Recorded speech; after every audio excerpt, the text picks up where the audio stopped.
Hello, नमस्कार, जय हिंद, वंदे मातरम। मेरे प्यारे भावी फौजियों, आप सभी का मेजर कोचिंग क्लासेज के इस यूट्यूब चैनल पर हार्दिक स्वागत। क्रांतिकारी इस्तकबाल। आप सभी ने बड़े हर्ष उल्लास के साथ 75वें गणतंत्र दिवस को मनाया। आज़ादी के इस जश्न को, कानून व्यवस्था के इस जश्न को मनाया, एंजॉय किया और पुनः आप सभी उसी कंटिन्यूटी के साथ लगते हुए पुनः अपन इसी श्रृंखला को आगे बढ़ाते हैं। मैं कहना चाहूँगा, जीत के खातिर बस जुनून चाहिए, जिसमें हो उबाल ऐसा खून चाहिए। ये आसमां भी आएगा जमी पर, बस इरादों में जीत की गूंज चाहिए, बस इरादों में जीत की गूंज चाहिए। तो जीत की गूंज अपने इरादे के अंदर भर लीजिए। पुनः अपन शुरू करते हैं जीके जीएस की मोस्ट इम्पोर्टेंट एमसीक्यू श्रृंखला के अंदर आप सभी का स्वागत। मैं आर्मी के ओरिजिनल पेपर, अधिकतर क्वेश्चन 80% क्वेश्चन ओरिजिनल पेपर के हैं, आपके सामने डिस्कस करूंगा। तो आज अपना इसी श्रृंखला की 11वीं क्लास आपके सामने है। आप लगातार वीडियो पर प्रेम बनाए रखो, अधिक से अधिक कमेंट बॉक्स के अंदर जवाब देने का प्रयास करो, क्योंकि आपका एक प्रकार का लाइव टेस्ट हो रहा है, जिससे जितना अधिक आप जवाब दोगे उतना ही आपका मेमोरी में स्थायी जाएगा। जो चैनल पर नए है वो चैनल को सब्सक्राइब अवश्य करें। अच्छा लगे वीडियो पूरी क्लास सुनने के बाद और आपको इस बात का आभास हो कि वाकई में क्लास मेहनत से ली गई है, तो वीडियो को लाइक करें और एक मेरे लिए छोटा सा बढ़िया सा कमेंट भी करें। तो चलो अपन शुरू करते हैं। ये आ गई ना, लाइव जुड़ गई। चलो, पहला क्वेश्चन, भारत के दूसरे राष्ट्रपति कौन बने? राजेंद्र प्रसाद, डॉक्टर सर्वपल्ली राधाकृष्णन, वीवी गिरी, नीलम संजीव रेड्डी। भारत के दूसरे राष्ट्रपति कौन बने? मैं बात करूं राजेंद्र प्रसाद की, तो राजेंद्र प्रसाद आप सभी को पता है भारत के प्रथम राष्ट्रपति। भारत के प्रथम राष्ट्रपति। डॉक्टर सर्वपल्ली राधाकृष्णन की बात करूं तो प्रथम उपराष्ट्रपति। प्रथम राष्ट्रपति पूछे तो राजेंद्र प्रसाद है, प्रथम उपराष्ट्रपति पूछे तो डॉक्टर सर्वपल्ली राधाकृष्णन है। नीलम संजीव रेड्डी की बात करूं तो एकमात्र निर्विरोध राष्ट्रपति चुने गए थे नीलम संजीव रेड्डी। अब अपनी बात है कि दूसरे राष्ट्रपति, तो पहले उपराष्ट्रपति तथा दूसरे राष्ट्रपति थे डॉक्टर सर्वपल्ली राधाकृष्णन। ठीक है। नेक्स्ट क्वेश्चन, मेजर ध्यानचंद का संबंध किस खेल से है? बहुत इजी क्वेश्चन है। मेजर ध्यानचंद की मैं बात करूं तो पहले मेजर ध्यानचंद, पहले एक पुरस्कार चलता था भारत के अंदर खेलों का सबसे बड़ा पुरस्कार, जिसका नाम था राजीव गांधी खेल रत्न पुरस्कार। राजीव गांधी खेल रत्न पुरस्कार, उसका नाम बदलकर मेजर ध्यानचंद खेल रत्न पुरस्कार कर दिया गया है। मेजर ध्यानचंद खेल रत्न पुरस्कार कर दिया गया है, इसका नाम बदलकर। याद रखना, क्वेश्चन आएगा। हाल ही में खेलों के सबसे, भारत में खेलों को दिया जाने वाला सबसे बड़ा पुरस्कार मेजर ध्यानचंद खेल रत्न को पहले किस नाम से जाना जाता था? तो राजीव गांधी खेल रत्न पुरस्कार के रूप में जाना जाता था। और मैं बात करूं मेजर ध्यानचंद की, तो मेजर ध्यानचंद की याद में 29 अगस्त को राष्ट्रीय खेल दिवस मनाया जाता है। राष्ट्रीय खेल दिवस यदि पूछे आपको तो 29 अगस्त, ये मेजर ध्यानचंद का हैप्पी बर्थडे है इस दिन, और इस दिन 29 अगस्त को राष्ट्रीय खेल दिवस मनाया जाता है। और मेजर ध्यानचंद को हॉकी का जादूगर कहा जाता है। यदि आपको क्वेश्चन पूछे हॉकी का जादूगर किसे कहा जाता है मेजर ध्यानचंद को, तो इनका संबंध हॉकी से है। ठीक है, याद रखना एक एक फैक्ट। राष्ट्रीय खेल दिवस और राजीव गांधी खेल रत्न पुरस्कार का नाम मेजर ध्यानचंद खेल रत्न पुरस्कार कर दिया गया है। नेक्स्ट क्वेश्चन, ये मक्खी क्या परेशान कर रही है? नेक्स्ट क्वेश्चन, साइकिल का आविष्कार किसने किया? जेम्स वॉट ने, फ्रैंकलिन ने, मार्कोनी ने, मैकमिलन ने। साइकिल का आविष्कार किसने किया? जेम्स वॉट की बात करूं मैं तो इन्होंने किया भाप के इंजन का आविष्कार। पूछे भाप के इंजन का आविष्कार किसने किया? भाप के इंजन के आविष्कार करने वाले कौन थे? भाप के इंजन का आविष्कार किसने किया पूछे आपको, तो उनका आंसर होगा जेम्स वॉट। फ्रैंकलिन की बात करूं मैं तो फ्रैंकलिन ने अमेरिका संविधान का जो मसौदा तैयार किया था, अमेरिका संविधान का जो मसौदा तैयार किया था वो किया था फ्रैंकलिन ने। मार्कोनी की मैं बात करूं तो मार्कोनी ने रेडियो का आविष्कार किया। किसका किया? रेडियो का आविष्कार यदि आपको पूछे तो मार्कोनी ने किया। रेडियो का आविष्कार मार्कोनी ने किया।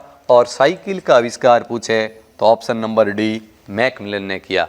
बड़ी इंपॉर्टेंट खोजे है रेडियो मार्कोनी, अमेरिका संविधान का मसौदा तैयार करने वाले फ्रैंकलिन और भाप इंजन के खोजकर्ता James Watt. Next question, Panipat का प्रथम युद्ध किन किन के मध्य हुआ? पानीपत की कुल 3 लड़ाइयाँ हुई, प्रथम, द्वितीय और तृतीय। पानीपत का प्रथम युद्ध किन किन के मध्य हुआ? बाबर व इब्राहिम लोदी, अकबर व हेमू, मराठे व अहमद शाह अब्दाली। मैं बात करूं, यह है बाबर व इब्राहिम लोदी के मध्य जो युद्ध हुआ वो था पानीपत का प्रथम युद्ध, जो 1526 के अंदर हुआ। 1526 के अंदर पानीपत का प्रथम युद्ध हुआ, जिसके अंदर बाबर विजयी हुए, इब्राहिम लोदी की हार होती है, जहां से दिल्ली सल्तनत का शासन समाप्त होता है और भारत पर मुगल साम्राज्य की स्थापना होती है। बात करूं मैं द्वितीय पानीपत का युद्ध 1556 के अंदर हुआ, अकबर और हेमू के मध्य, जिसके अंदर अकबर विजयी होते हैं, यह है द्वितीय। तृतीय की मैं बात करूं, तृतीय पानीपत का युद्ध 1761 के अंदर हुआ। तृतीय पानीपत का युद्ध 1761 में मराठे व अहमद शाह अब्दाली के मध्य हुआ, जिसमें अहमद शाह अब्दाली विजयी होते हैं। कब, किसके मध्य और कौन विजयी रहा?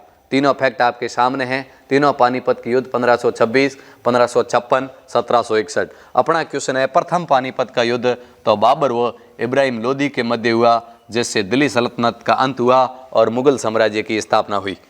नेक्स्ट क्वेश्चन, कहाँ बैठी है भाई मक्खी, क्या परेशान कर रही है भाई? संसार का सबसे बड़ा द्वीप कौन सा है? ग्रीनलैंड, न्यू गिनी, मेडागास्कर, इनमें से कोई नहीं। संसार का सबसे बड़ा द्वीप कौन सा है? तो ये तो लगभग आप सभी को आ रहा होगा। संसार का सबसे बड़ा द्वीप की मैं बात करूं तो वो है ग्रीनलैंड।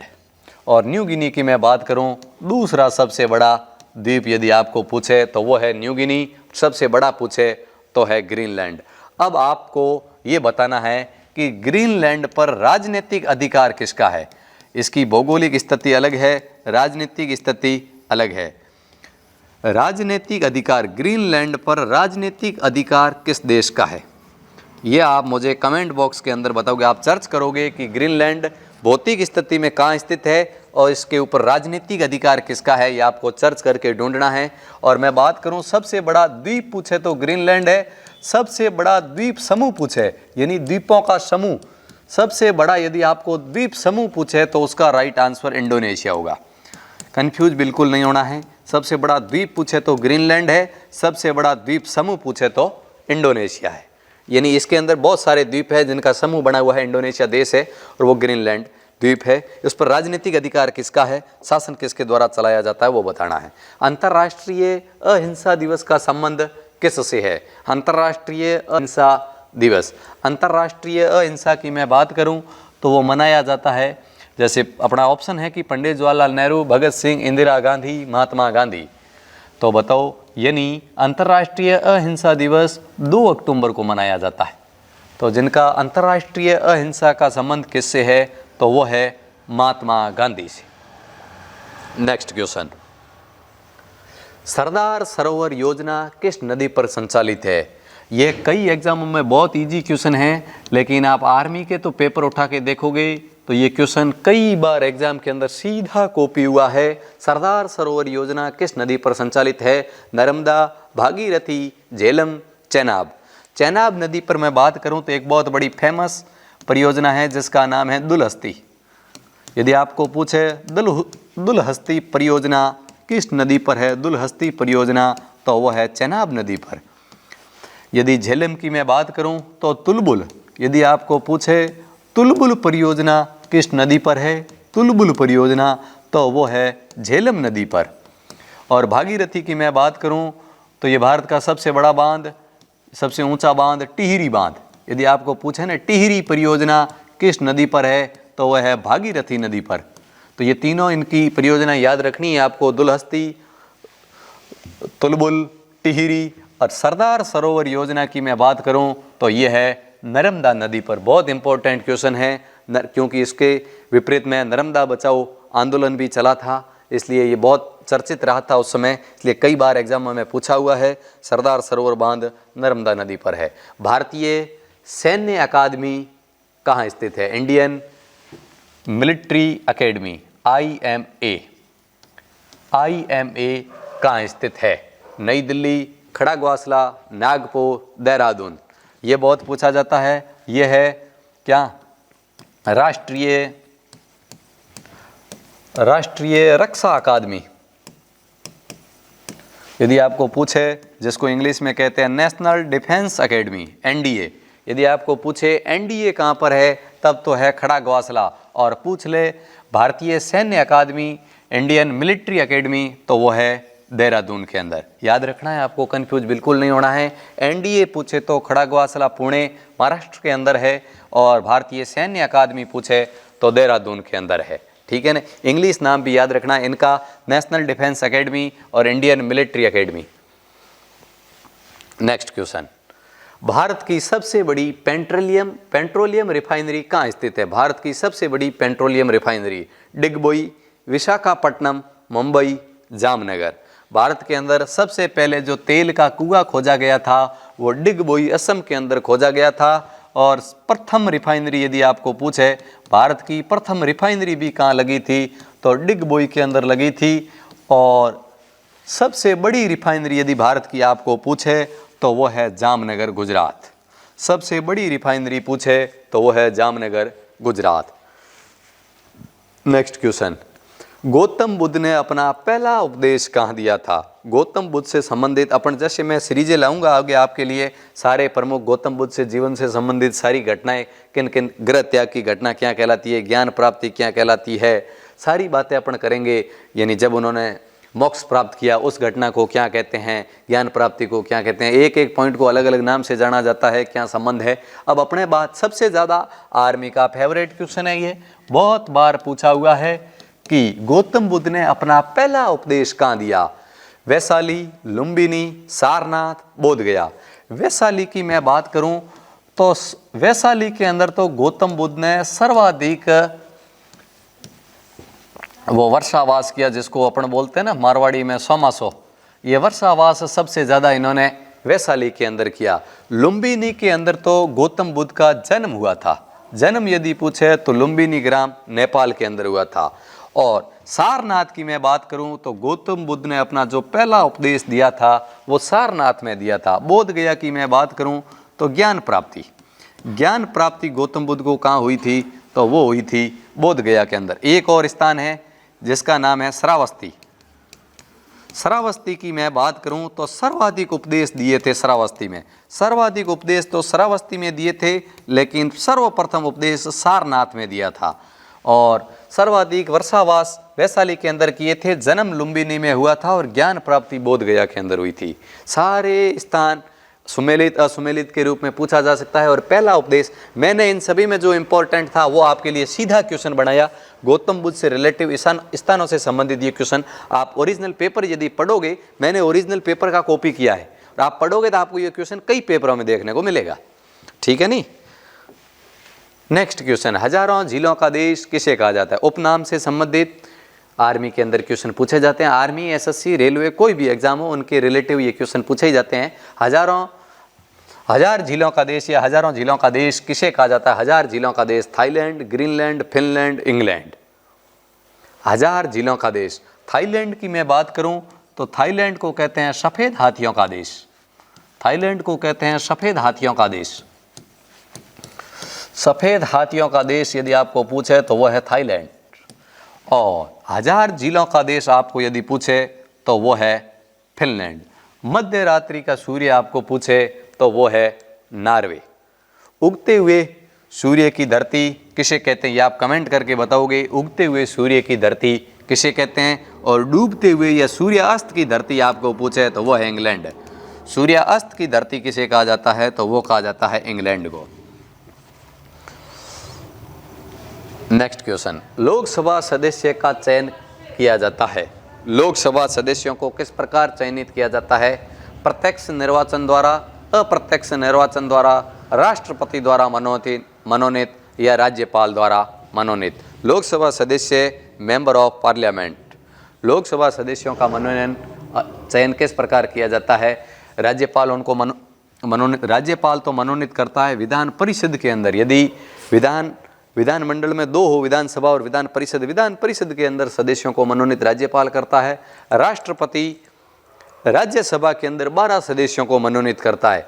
अप्रत्यक्ष निर्वाचन का मतलब होता है जनता किसी दूसरे प्रतिनिधि को चुनती है और उसके बाद वो प्रतिनिधि आगे जाकर किसी को चुनता है। जैसे प्रधानमंत्री का चयन है वो अप्रत्यक्ष होता है, मुख्यमंत्री का चयन है वो अप्रत्यक्ष होता है, क्योंकि अपन एमएलए को वोट देते हैं, जनता प्रत्यक्ष विधायक को चुनती है और विधायक मुख्यमंत्री को चुनते हैं, अपने में से एक आदमी को मुख्यमंत्री चुनते हैं। प्रधानमंत्री का पूछे तो अप्रत्यक्ष निर्वाचन होता है, जबकि लोकसभा सदस्य या विधानसभा सदस्य जिसको जनता सीधा वोट देती है वो होता है प्रत्यक्ष निर्वाचन। जैसे मैं बात करूं, जैसे अपन ग्रामीण स्तर पे देखें, एक होता है पंचायत समिति सदस्य। पंचायत समिति सदस्य प्रत्यक्ष है और प्रधान खुद तो जब पंचायत समिति का चुनाव लड़ता है, ऐसे तो मुख्यमंत्री भी एक एमएलए होता है।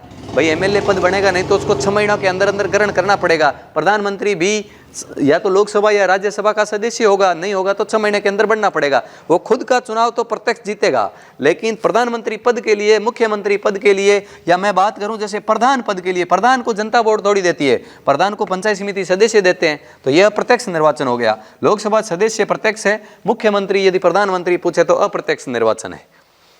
नेक्स्ट क्वेश्चन, विश्व की दूसरी सबसे ऊंची चोटी कौन सी है? नंदा पर्वत, कंचनजंगा, अन्नामुडी, गॉडविन ऑस्टिन। विश्व की सबसे ऊंची, आप बहुत तीसरी क्लास से पढ़ते आ रहे हो, माउंट एवरेस्ट। भाई सबसे ऊंची जो चोटी है वो माउंट एवरेस्ट है, 8,848 मीटर सबसे ऊंची। क्वेश्चन पूछा है कि दूसरी सर्वोच्च चोटी कौन सी है? नंदा पर्वत, कंचनजंगा, अन्नामुडी, गॉडविन ऑस्टिन। दूसरी सबसे ऊंची चोटी की मैं बात करूं तो वह है गॉडविन ऑस्टिन, या इसको कहते हैं K2 कहते हैं। ये भारत की सबसे ऊंची चोटी है, भारत की सबसे ऊंची है और विश्व की दूसरी सबसे ऊंची है। भारत की सबसे ऊंची है जबकि ये POK के अंदर पड़ती है। भारत की पूछे तो सबसे ऊंची गॉडविन ऑस्टिन हो गई। यदि पूछे भारत में, ये पाक अधिकृत कश्मीर में, भारत में आपको पूछे तो भारत में सर्वोच्च चोटी पूछे ना आपको, भारत में सर्वोच्च चोटी तो वो कंचनजंगा है, और भारत की सर्वोच्च चोटी पूछे तो वो गॉडविन ऑस्टिन है। और अन्नामुडी की मैं बात करूं तो दक्षिण भारत की सर्वोच्च चोटी आपको पूछे तो अन्नामुडी। ये क्वेश्चन बहुत एग्जाम में आजकल पूछना शुरू कर दिया है, दक्षिण भारत की सर्वोच्च चोटी पूछे तो अन्नामुडी है। ठीक है, तो बिल्कुल फैक्ट याद रखना है। माउंट एवरेस्ट विश्व में सबसे ऊंची है, 2 नंबर गॉडविन ऑस्टिन है। भारत की सबसे ऊंची गॉडविन ऑस्टिन है जो पाक अधिकृत कश्मीर में पड़ती है, प्रॉपर भारत में नहीं है। भारत में पूछे तो कंचनजंगा है जो सिक्किम में पड़ती है, और दक्षिण भारत की सर्वोच्च चोटी पूछे तो अन्नामुडी है, और ये सारे उत्तरी में पड़ जाते हैं, गॉडविन ऑस्टिन और कंचनजंगा दोनों। नेक्स्ट क्वेश्चन, ये है करंट अफेयर्स का क्वेश्चन। हाल ही में संस्थागत चरणी में सुभाष चंद्र बोस आपदा प्रबंध पुरस्कार 2024 किसे प्रदान किया गया? ये सुबह 23 जनवरी को सुभाष चंद्र बोस की 23 जनवरी को जयंती मनाई जाती है, उस दिन पराक्रम दिवस मनाया जाता है। उस दिन आपदा प्रबंध पुरस्कार दिया जाता है 2 भागों में, एक व्यक्तिगत दिया जाता है और एक संस्थागत दिया जाता है। संस्थागत की बात करें तो किसे दिया गया? अखिल भारतीय आयुर्विज्ञान संस्थान Bhubaneswar, 60 parachute field hospital Uttar Pradesh, Akhil Bharatiya Ayurvigyan संस्थान नई दिल्ली, इनमें से कोई नहीं। तो इसका राइट आंसर होगा 60 parachute field hospital. Next question, 24 जनवरी को कौन सा दिवस मनाया जाता है? राष्ट्रीय स्टार्टअप दिवस, पराक्रम दिवस, राष्ट्रीय बालिका दिवस, राष्ट्रीय मतदाता दिवस। राष्ट्रीय स्टार्टअप दिवस की मैं बात करूं तो यह मनाया जाता है 16 जनवरी को। 16 जनवरी को राष्ट्रीय स्टार्टअप दिवस मनाया जाता है।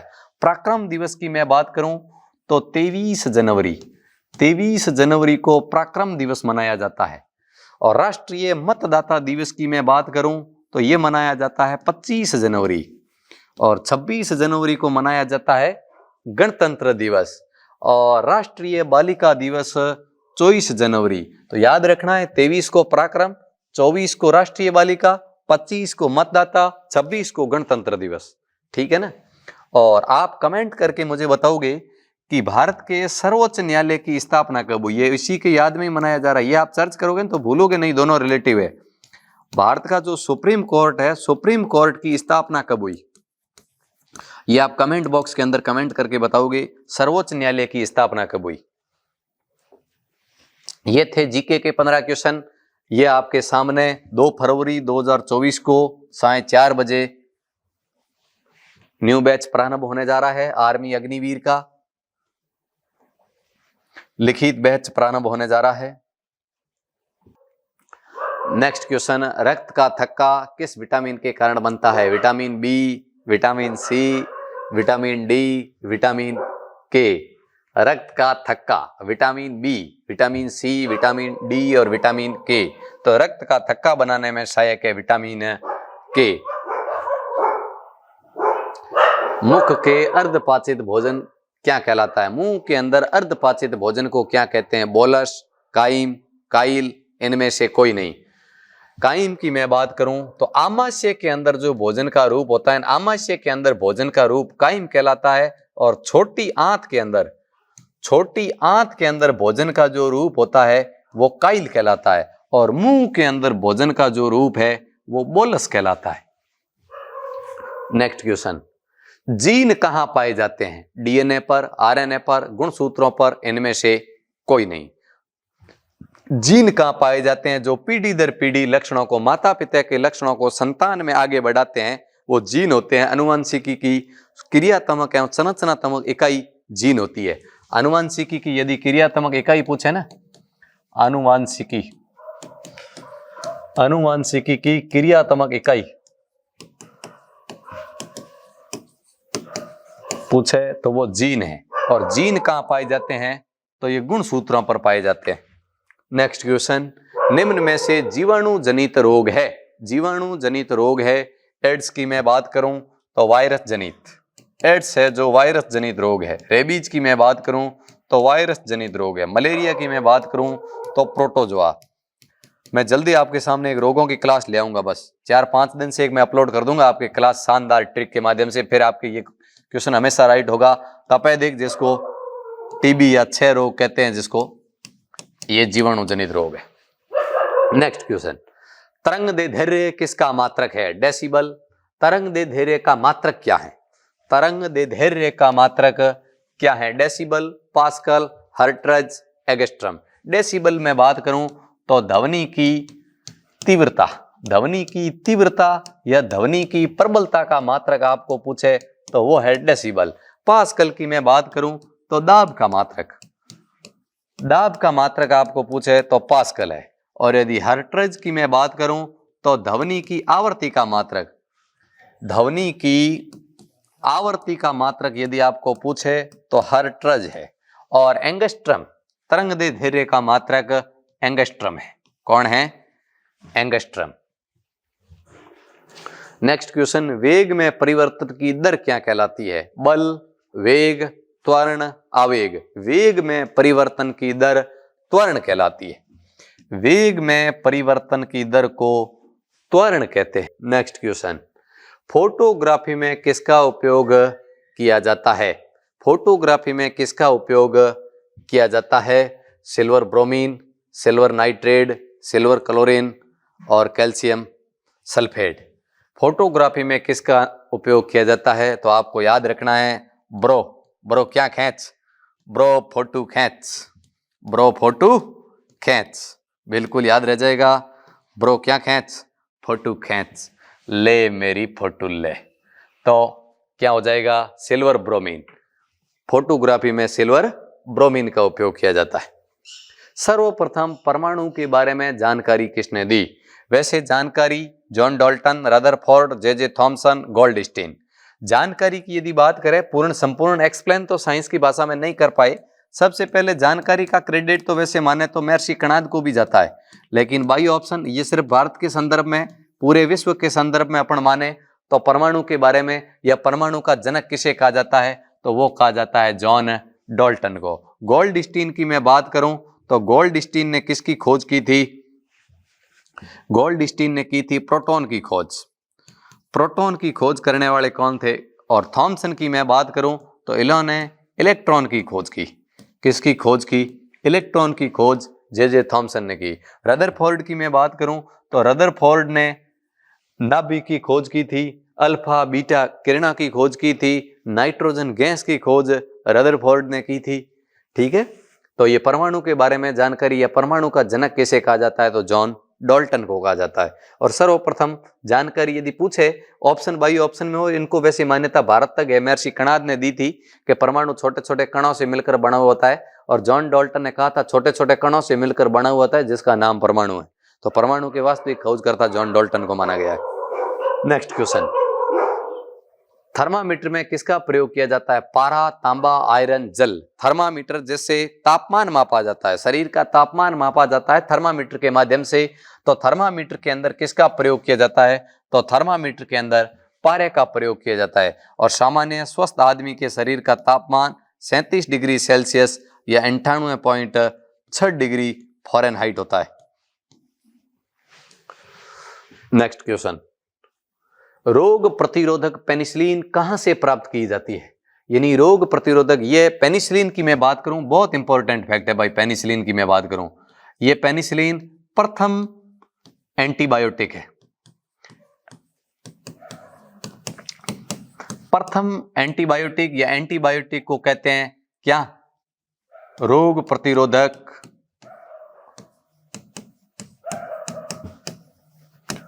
प्रतिजैविक। प्रथम एंटीबायोटिक की बात करूं तो पेनिसिलिन, और पेनिसिलिन के यदि खोजकर्ता पूछे, आर्मी के अंदर कई बार पूछा गया है पेनिसिलिन के खोजकर्ता कौन थे? तो अलेक्जेंडर फ्लेमिंग। याद रखना है आपको, पेनिसिलिन के खोजकर्ता कौन थे? तो अलेक्जेंडर फ्लेमिंग। और सबसे पहली एंटीबायोटिक पूछे तो वो पेनिसिलिन थी। और पेनिसिलिन की खोज कहां से की गई? जीवाणु से, शैवाल से, खमीर से, फफूंद से। फफूंद को ही कहा जाता है कवक। ये ऑप्शन में आपको फफूंद भी मिल सकता है, फफूंद को कवक कहा जाता है। और पेनिसिलिन की खोज सबसे पहले कवक में की गई थी। ये कवक द्वारा निर्मित होती है पेनिसिलिन, प्रथम एंटीबायोटिक है और जिसकी खोज अलेक्जेंडर फ्लेमिंग ने की थी। ये क्वेश्चन कई बार एग्जाम के अंदर पूछा हुआ है, बहुत इंपॉर्टेंट क्वेश्चन है, जिसकी प्राप्ति कवक के माध्यम से की गई थी। नेक्स्ट क्वेश्चन, निम्न में से किस ग्रंथि द्वारा रक्तचाप यानी बीपी को नियंत्रित किया जाता है? Thyroid, adrenal, thymus, Piyush. Piyush ग्रंथि तो अन्य सारी ग्रंथियों को नियंत्रित करती है, इसलिए इसको कहते हैं मास्टर ग्रंथि। इसको मास्टर ग्रंथि कहा जाता है, सारी ग्रंथियों को नियंत्रित करने के कारण। थाइमस की मैं बात करूं तो छाती में पाई जाने वाली ग्रंथि है और ये वर्धा अवस्था में लुप्त हो जाती है। ये वर्धा अवस्था के अंदर लुप्त होने वाली ग्रंथि है थाइमस, जो वक्ष गुहा यानी छाती में पाई जाती है। और थायराइड की मैं बात करूं, इससे थायरोक्सिन हार्मोन निकलता है। ये थायरोक्सिन हार्मोन को नियंत्रित करती है। जो थायरोक्सिन हार्मोन है वो आयोडीन की मात्रा को नियंत्रित करता है, और आयोडीन की कमी से गेंगा या गलगंट रोग होता है। बहुत इंपॉर्टेंट क्वेश्चन है। थायराइड ग्रंथि, थायरोक्सिन हार्मोन निकलता है जो आयोडीन की मात्रा को नियंत्रित करती है, आयोडीन की कमी से गेंगा रोग होता है। थाइमस छाती वक्ष गुहा में पाई जाने वाली ग्रंथि है जो वर्धा अवस्था में लुप्त हो जाती है। पीयूष से सारी ग्रंथियों को नियंत्रित करती है, इसलिए इसको मास्टर ग्रंथि। और शरीर की सबसे छोटी ग्रंथि पूछे तो भी पीयूष ग्रंथि है। एड्रिनल ग्रंथि को, जो रक्तचाप को नियंत्रित करती है, एड्रिनल ग्रंथि को अधिवर्कक ग्रंथि भी कहते हैं, और इसको आपातकालीन ग्रंथि, इमरजेंसी ग्लैंड भी कहते हैं। ये जब डरो भागो मरो का जो संकेत है 3F, इसको 3F ग्रंथि भी कहते हैं। ये एड्रिनल ग्रंथि जो इमरजेंसी के अंदर हार्मोन स्रावित करती है, कभी तो कहती है मर जाए, कभी ताकत से भिड़ने का सांस पैदा करती है, तो ये है, इसको आपातकालीन ग्रंथि भी कहा जाता है। इमरजेंसी ग्लैंड, आपातकालीन ग्रंथि भी आपको पूछे तो इसी को ही कहा जाता है, एड्रिनल को। ठीक है, बहुत इंपॉर्टेंट, इसके द्वारा बीपी को नियंत्रित किया जाता है। नेक्स्ट क्वेश्चन, एक ही तत्व जिनके परमाणु क्रमांक समान तथा द्रव्यमान अलग अलग हो क्या कहलाते हैं? परमाणु क्रमांक तो समान है लेकिन द्रव्यमान संख्या अलग अलग है। तो बिल्कुल कुछ बहुत इजी है, हमेशा हमेशा के लिए आपको याद रह जाएगा। मैं बात करूं जैसे आधुनिक आवर्त सारणी की बात करें, आधुनिक आवर्त सारणी के अंदर जो तत्वों का स्थान निर्धारित किया गया है वो परमाणु क्रमांक के आधार पर किया गया है। याद है सबको? और ये याद नहीं रहे तो ऐसे रख सकते हो, द्रव्यमान का अर्थ आप एक बार सिंपल भाषा में मान सकते हो भार। द्रव्यमान का अर्थ क्या मान सकते हो? भार। जिसमें द्रव्यमान समान यानी भार समान, द्रव्यमान समान यानी भार समान। जब भार समान तो समभारिक, भार समान तो समभारिक। और यदि परमाणु क्रमांक से आप याद करो तो परमाणु क्रमांक के आधार ही आधुनिक सारणी में स्थान दिए गए हैं। हाइड्रोजन का परमाणु क्रमांक 1 है, वो 1 नंबर है। तो यदि जिसके परमाणु क्रमांक समान है उनका स्थान समान है, यानी परमाणु क्रमांक समान होगा वो समस्थानिक होंगे, जिसका द्रव्यमान भार समान होगा वो समभारिक होंगे। बिल्कुल याद है, भार समान वो समभारिक, पीछे बचा वो समस्थानिक। तो बिल्कुल, तो ये हो गया क्या, जिसके परमाणु क्रमांक समान है तो वो समस्थानिक कहलाएगा। और समभारिक की मैं बात करूं तो जिसके परमाणु क्रमांक तो अलग अलग होते हैं लेकिन द्रव्यमान संख्या समान होती है। और सम न्यूट्रॉन की मैं बात करूं जिसके द्रव्यमान तथा परमाणु क्रमांक दोनों अलग होते हैं तथा न्यूट्रॉन संख्या समान होती है, वो होते हैं सम न्यूट्रिक। और ऑप्शन नंबर डी क्या है भाई? ऑप्शन नंबर डी, चलो ठीक है। ऊतकों का अध्ययन क्या कहलाता है?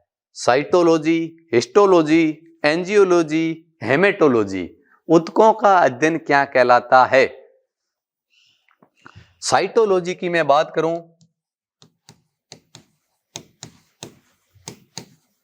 तो कोशिकाओं का अध्ययन, कोशिकाओं का अध्ययन यदि आपको पूछे तो वह है साइटोलॉजी। हिस्टोलॉजी की मैं बात करूं तो ऊतकों का अध्ययन, ऊतकों का अध्ययन आपको यदि पूछे तो वह है हिस्टोलॉजी। और एंजियोलॉजी पूछे आपको तो वह है रक्त परिचंचरण तंत्र का अध्ययन। रक्त परिचंचरण तंत्र का अध्ययन यदि आपको पूछे तो वह है एंजियोलॉजी। और हेमेटोलॉजी पूछे तो रक्त का अध्ययन, रक्त का अध्ययन आपको पूछे तो वह है हेमेटोलॉजी। ठीक है, सारे इंपॉर्टेंट है। अपना क्वेश्चन है ऊतकों का अध्ययन, वो हिस्टोलॉजी। एक समान कोशिकाओं का समूह ऊतक कहलाते हैं और ऊतकों का अध्ययन हिस्टोलॉजी कहलाता है। नेक्स्ट क्वेश्चन, निम्न में से आप सारे के सारे कमेंट बॉक्स में जवाब तो दे रहे हो, आपको देना है 100% जवाब। और जिन्होंने क्लास को लाइक नहीं किया है वो सेशन को लाइक कर दे और अपने ग्रुपों के अंदर शेयर भी करे। और एक मैं आपको हमेशा एक क्वेश्चन पूछता हूं, उसका जवाब आपको हमेशा कमेंट बॉक्स के अंदर, मेन कमेंट बॉक्स में, लाइव चैट में नहीं, मेन कमेंट बॉक्स में जो क्वेश्चन पूछता हूं ना, आज का सवाल, उस आज के सवाल का जवाब हमेशा आपको मेन कमेंट बॉक्स के अंदर देना है। निम्न में से मस्तिष्क के किस भाग द्वारा तापमान नियंत्रित किया जाता है? मस्तिष्क के किस भाग द्वारा तापमान नियंत्रित किया जाता है? परमस्तिष्क, हाइपोथैलेमस, मेडुला ऑब्लिगेंटा, अनुमस्तिष्क। किस मस्तिष्क द्वारा ताप नियंत्रित किया जाता है? तो वो किया जाता है हाइपोथैलेमस द्वारा, वो है हाइपोथैलेमस। नेक्स्ट क्वेश्चन, प्रकाश किस प्रकार की तरंग का उदाहरण है? बहुत इंपॉर्टेंट क्वेश्चन है, बिल्कुल आज के बाद आप कभी कंफ्यूज नहीं होंगे। एक होता है प्रकाश और एक होती है ध्वनि। एक होता है प्रकाश और एक होती है ध्वनि।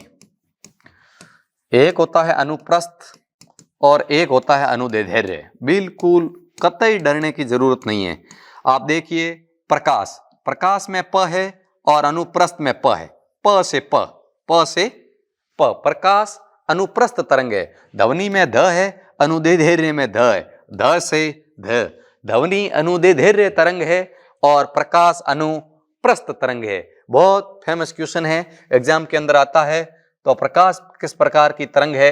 तो अनुप्रस्थ है, और ध्वनि पूछे तो अनुदैर्ध्य तरंग है। बहुत इंपॉर्टेंट फैक्ट है। नेक्स्ट क्वेश्चन, ये है कल का सवाल। कल आपको मैंने ये सवाल दिया था, मेन कमेंट बॉक्स के अंदर आप जवाब बिल्कुल कम दे रहे हो, अधिक से अधिक जवाब देने का प्रयास करो सारों को। और इस क्लास, जब इस क्वेश्चन का आप जवाब देते हो ना कमेंट के अंदर हमेशा, तब मुझे पता चलता है कि क्लास को पूरी देखी है, नहीं तो खोल के बंद की है, सीधा पता चल जाता है। पूरा देखो, सेशन आपके लिए बहुत मेहनत की जा रही है, आप भी उसके अंदर पार्टिसिपेट हो। तो भारत के अंदर वर्तमान में कुल कितने शास्त्रीय नृत्य है? भारत में वर्तमान में कुल कितने शास्त्रीय नृत्य है? जैसे अभी बात करें एसएससी जीडी का अभी एग्जाम होने वाला है। एसएससी जीडी के अंदर आप समझ लो, करंट अफेयर्स की मैं बात करूं ना, एसएससी जीडी के अंदर करंट है वो 2023 के दिसंबर तक आएगा, जनवरी फरवरी का कोई करंट अफेयर्स नहीं आएगा। और जब 2023 तक मैं बात करूं तो भारत के अंदर शास्त्रीय नृत्यों की संख्या 8 थी। कितनी थी? 8। हाल ही में भारतीय सांस्कृतिक मंत्रालय ने सौ को भी एक और जोड़ा है, जिससे एक प्लस जोड़ा है, जिससे वर्तमान में अभी तक 8 है, लेकिन एक को हाल ही में मान्यता मिली है। उसकी ऑफिशियल अपडेट जल्दी आ जाएगी। लेकिन अभी तक आपके सामने यदि क्वेश्चन आता है हाल ही के दिनों में, जैसे SSC GD का जो आगे फरवरी मार्च के अंदर एग्जाम है, उसके अंदर 8 ही राइट मानना है, लेकिन अब मान्यता दे दी है, जल्दी आपके सामने ऑफिशियल हो जाएगा 9। वर्तमान में अभी तक 8 ही मानना है, ठीक है ना। और 9वां पूछे तो शहू, जिसको हाल ही में मान्यता मिली है। आज का सवाल जो आपको मेन कमेंट बॉक्स के अंदर देना है, भारत की प्रथम महिला लोकसभा अध्यक्ष कौन थी? यह आपको लाइव के अंदर नहीं, जो मेन कमेंट है, मेन कमेंट बॉक्स है, उसके अंदर आपको इस क्वेश्चन का आंसर देना है। भारत की प्रथम महिला लोकसभा अध्यक्ष कौन थी? ये थी आपकी क्लास, और ये बात 2 फरवरी 2024 साय 4 बजे ऑफलाइन बैच निःशुल्क सेमिनार। तो चलो यहीं अपन आज क्लास को फिनिश करते हैं। जय हिंद, जय भारत।